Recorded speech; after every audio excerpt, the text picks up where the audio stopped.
itong klaseng kangkong na sila, ganito sila kataas. Alright mga kabiyang gulay, good morning po sa inyong lahat dyan, at panibagong vlog naman tayo ngayon. At update ulit naman tayo sa ating garden sa Basakan.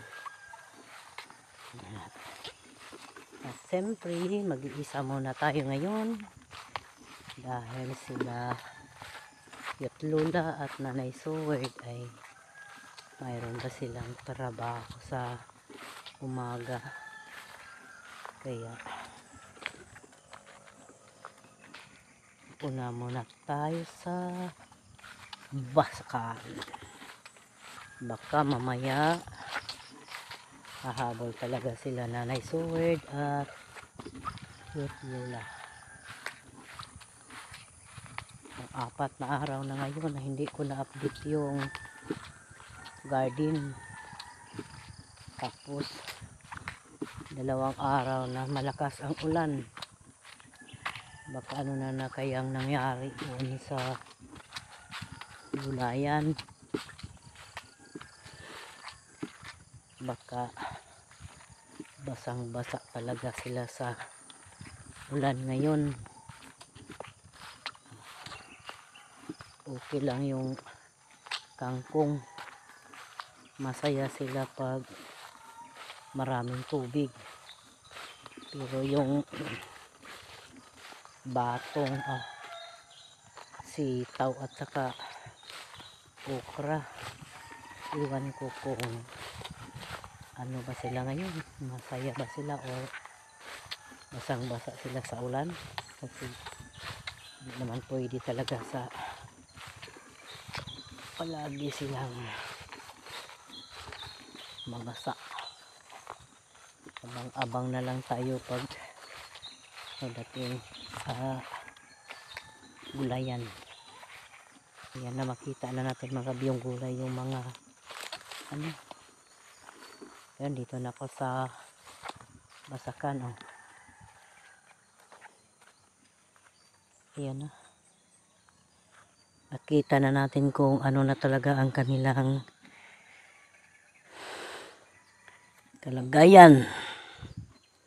Parang makapal o labong na yung ano, yung mga kangkong. At saka yung mga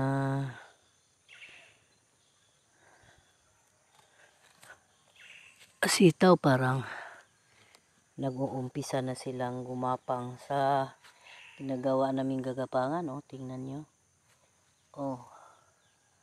Parang nag-umpisa na silang gumagapang. Ayan na ang ating gulayan mga kabiyang gulay. Ang kangkong parang ano na sila, mataas na. Ayan, medyo malabong na yung mga kangkong natin mga kabiyang gulay. At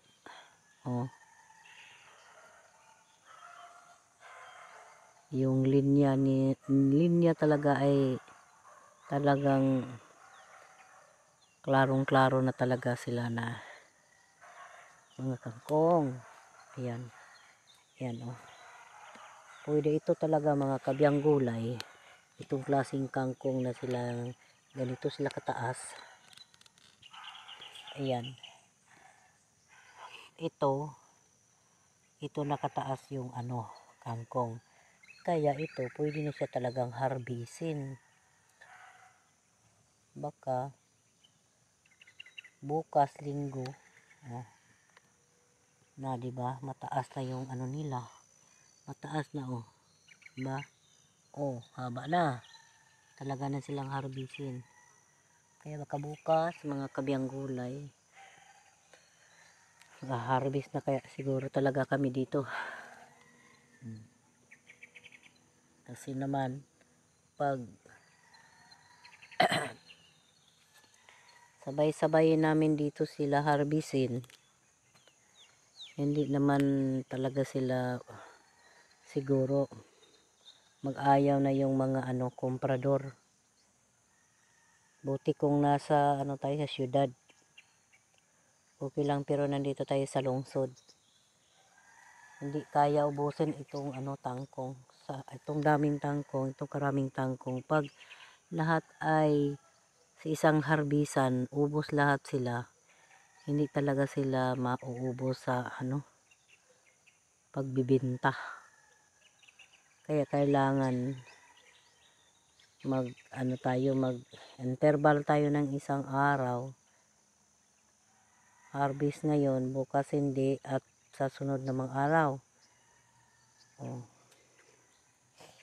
Di habang ang iba'y mataas na sila, matangkad na, yung iba naman ay ganito lang pala sila. Ito pala sila tangkad. Di, habang mag-harvest tayo ng unti-unting harvest, sila ay mataas na. Tumubo na sila talaga mga kabiyang gulay. Ngayon,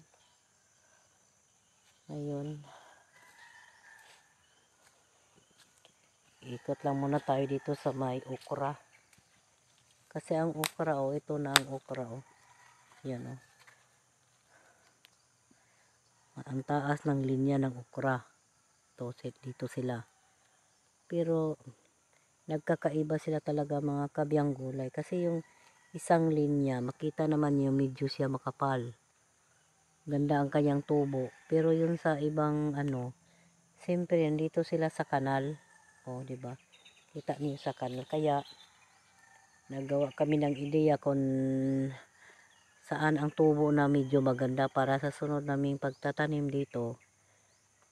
Magawa namin kung alin sila maganda bago itanim.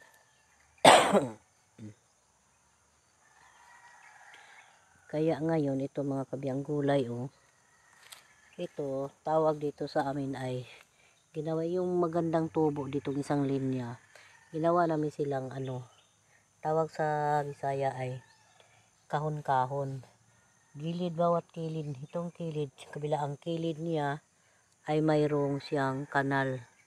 Lininyahan namin, tapos sa gitna namin siya tinatanim. Kaya ngayon ito ang magandang tubo.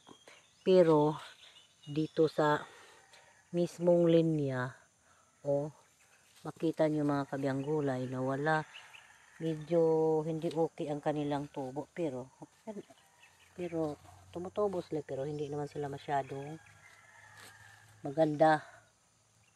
Iba yung dito, iba yung dito, ayan, makita natin to sa linya, yung iba, di ba, makikita niyo, ayan. Kaya maganda talaga siya dito taniman sa gitna, gawang kahon-kahon. Ayan, tingnan nito sa sa may kanal.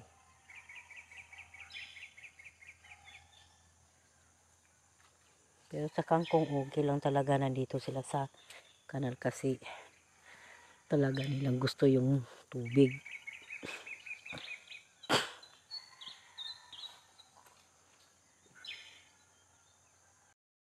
Ayan, kaya ngayon kita na natin itong mga kabiyang gulay na makapal na ang kanilang tubo, maganda-ganda na ang kanilang tubo. Kaya iikot lang ako dito, iikutin ko lang itong, tapos mayroon na siyang sanga. Yan, diba, maganda ang kanilang tubo,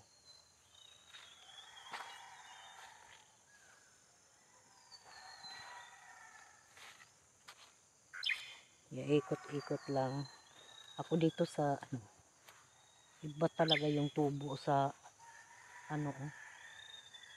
kahit sa kahit kangkong, maganda talaga ang tubo nila pag nandito sila sa kahon-kahon.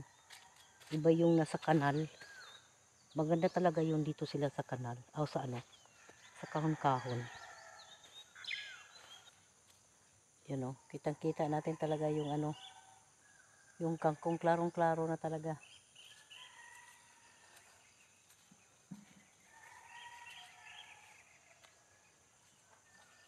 At saka yung okra, oh. Yung isang linya, di ba, klaro? Oh. Ayan.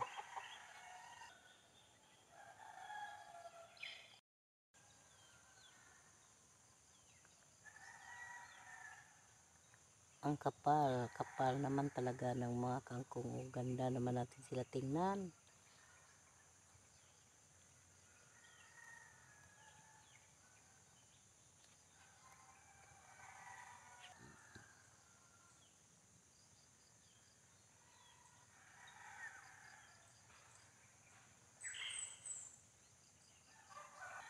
Ayan. Baka mamaya hahabol talaga sila Nanay Suwer at Cute Lula. Kailangan na talaga mag-umpisa ngayon ng harvest. Kasi mataas na yun talaga yung kangkong. Kunin ko yung isang kangkong. Oh, mga kabiyang gulay. Ayan, oh. Ito. Ayan. Ito na siya kahaba, oh. Ayan. Kaya kailangan na talaga siyang harvesting. Ito kataas, kahaba. Ito talaga ang harvesting na. Pero may isang kahon pa kami talagang lilinisan, mga kabiyang gulay. Hindi pa natapos ang isang kahon. Kaya isipin namin muna kung ano ang maitanim namin doon kasi pag-ulan na. Sayang pag ang itanim namin dito, okra. Ayan mga kabiyang gulay, kailangan na namin itong tapusin yung namin pagbunglay kasi mainit na, oh, nag-umpisa na ang init. Wala ka kaligo? Wala kay nagmata ko. Pag-alam, wala pa nag-alam, nagmata na ko pero wala ko nahibakod. Then kuan kana ang nagigda ako. Pagka mutala kung dudong nagmata na sila dito dong. Siya nga wa pa man sila gihimok dito day. Ko silang bita kay musayo man to kuan. Komunal siya nga wala pa man day.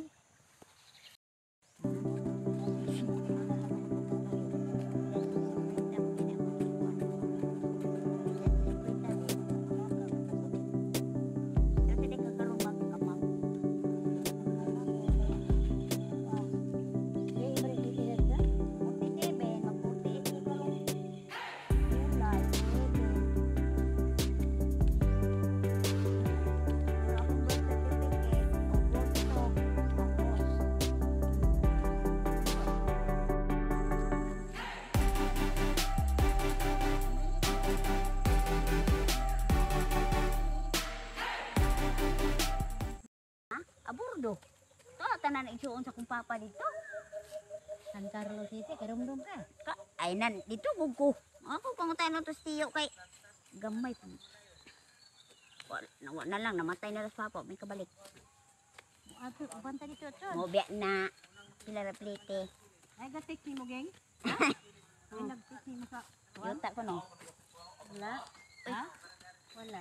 Angkol tata man yun. Wala siya, way kasi? Wala. Ano man, ambot. Kung maglantaw-lantaw na ng angkol tata man yun. Nag-teach man to na ako. God, gabi eh. Gabi eh, naambot. Ako kabasa sa akong gingman niya. Teach to sila. Ha? Ako ba ito gitangaan sa imong Facebook? Ano, ako po'y tagaan. Ikaw di ay? Bisod po, mahimok ko ka magwagan. Mao.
Ito ang buhay probinsya. Tagtagtang kong sa kasako man.